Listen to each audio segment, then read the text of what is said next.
Hello बच्चों, let's read the question. Question is, the quadrilateral formed by joining the midpoints of the sides of a quadrilateral PQRS taken in order is a rhombus if option दे रखे हैं हमें. Option A है PQRS is a rhombus, option B है PQRS is a parallelogram, option C है diagonals of PQRS are perpendicular और option D है PQRS diagonals of PQRS are equal. तो चलिए डायग्राम बनाकर देखते हैं कि कौन सा हमारा ऑप्शन सही होगा. ओके, तो हमें कोई भी एक क्वाड्रिलेटरल लेना है और उसकी साइड के मिड पॉइंट्स को ज्वाइन करना है. तो ये बोला इन्होंने, द क्वाड्रिलेटरल फॉर्म, जो क्वाड्रिलेटरल बनेगा वो हमारा क्या है, वो है रोम्बस. ओके, तो पहले तो PQRS ऐसी जनरली कोई सा भी क्वाड्रिलेटरल ले लेते हैं. ये PQRS हमारा कोई क्वाड्रिलेटरल हो गया. ओके, P Q R और S. अब इसके हम डायगोनल्स भी बना लेते हैं.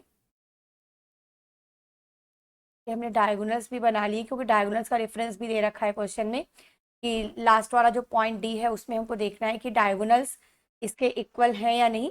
तो बेटर है कि हम डायगोनल भी ड्रॉ कर लें, इससे हमें उसको समझने में थोड़ा सा ईजी हो जाएगा.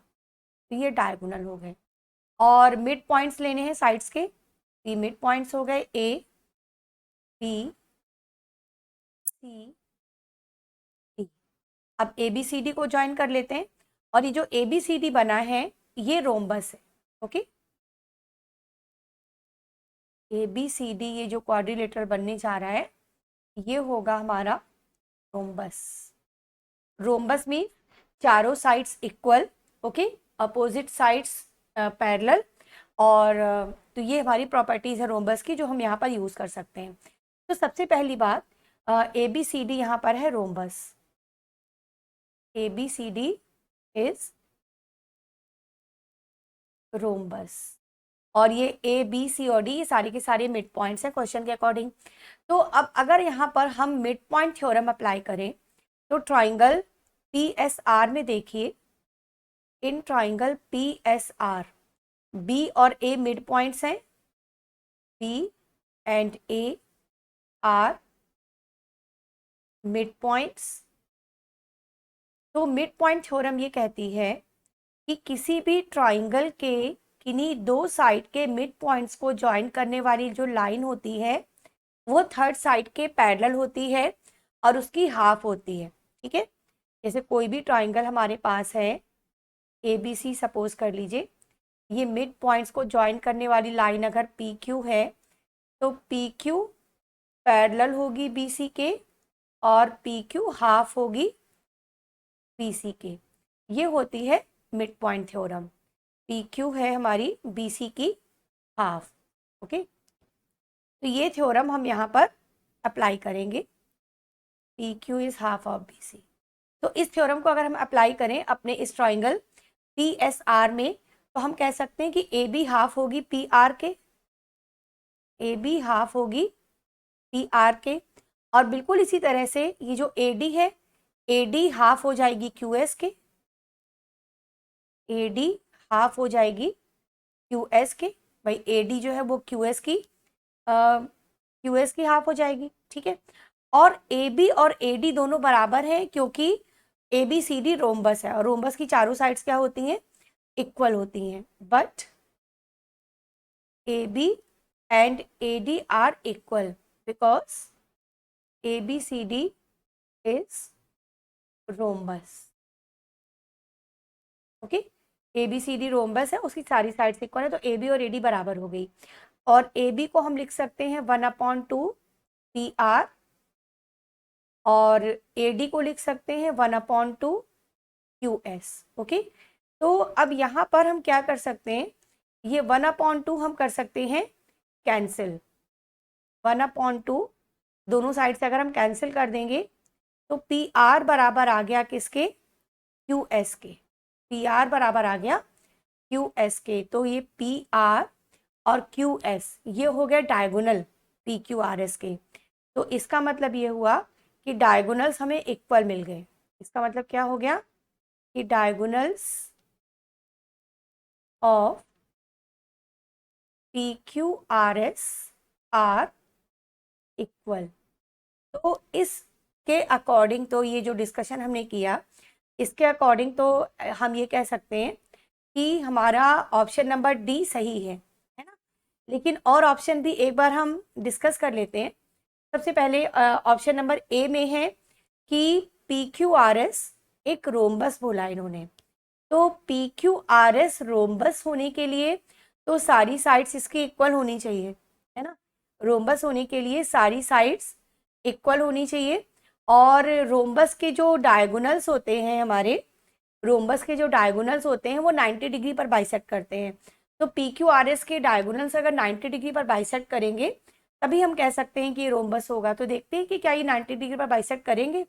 इसके लिए ऐसा करते हैं, यहाँ पर कुछ पॉइंट्स हम और सपोज कर लेते हैं, Z, X और Y।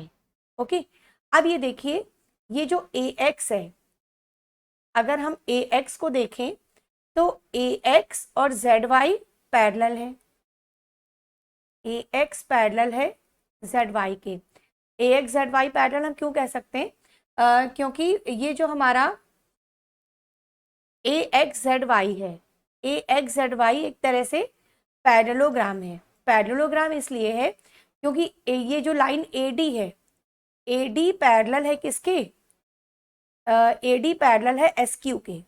AX parallel to ZY हमने इसलिए कहा क्योंकि AD पैरेलल है SQ के, है ना। मिड पॉइंट थ्योरम के अकॉर्डिंग AD पैरेलल है SQ के, और AZ को हम XY के पैरेलल कह सकते हैं। AZ को हम कह सकते हैं XY के पैरेलल, क्योंकि AB पैरेलल है PR के। AB पैरेलल है PR के। तो जब इस AX YZ के अंदर हम देख रहे हैं कि आमने सामने की साइड्स पैरेलल हैं, तो इसका मतलब यहाँ से ये कंक्लूजन निकल रहा है कि AX YZ ये एक पैरेललोग्राम हो गया, है ना। ये हो गया एक पैरेललोग्राम। अब पैरेललोग्राम में अपोजिट एंगल्स जो होते हैं वो इक्वल होते हैं। मींस एंगल ZAX बराबर होगा किसके? एंगल ZYX के, क्योंकि पैरेललोग्राम के अपोजिट एंगल्स इक्वल होते हैं। लेकिन यहाँ पर ऐसा कोई भी एविडेंस क्वेश्चन में नहीं दिया है कि ZAX 90 डिग्री है। ZAX 90 डिग्री नहीं है, तो ये जो ZYX है ये दोनों ही 90 डिग्री के बराबर नहीं है। तो जब ये 90 डिग्री के बराबर नहीं है, इसका मतलब ये हुआ कि ये जो डायगोनल्स 90 डिग्री पर बाइसेक्ट नहीं कर रहे हैं, और अगर डायगोनल 90 डिग्री पर बाइसेक्ट नहीं कर रहे हैं तो PQRS रोम्बस तो नहीं हो सकता, ठीक है ना। इक्वल तो आ गए बट 90 पर बाइसेक्ट नहीं, तो PQRS रोम्बस नहीं हो सकता। और PQRS हमारा पैरेललोग्राम भी नहीं होगा। पैरेललोग्राम क्योंकि पैरेललोग्राम के लिए PQRS की अपोजिट साइड्स इक्वल होनी चाहिए थी और पैरेलल होनी चाहिए थी। ऐसा भी कोई एविडेंस यहाँ पर हमको नहीं मिला, तो ऑप्शन नंबर बी भी इनकरेक्ट है। और ये इन्होंने बोला कि diagonals of PQRS are perpendicular, तो परपेंडिकुलर नहीं है, ये तो हमने ऑलरेडी बता दिया कि इनके बीच का एंगल 90 डिग्री नहीं है। तो ऑप्शन नंबर सी भी इनकरेक्ट है। तो जो हमने स्टार्टिंग में कंक्लूजन निकाला था कि ऑप्शन नंबर डी हमारा सही होना चाहिए, वही सही ऑप्शन है। तो यहाँ पर हम ये कह सकते हैं कि option number D is correct option. Okay, तो ये हमारा आंसर हो गया इस क्वेश्चन का। Hope you understand it well. Thank you.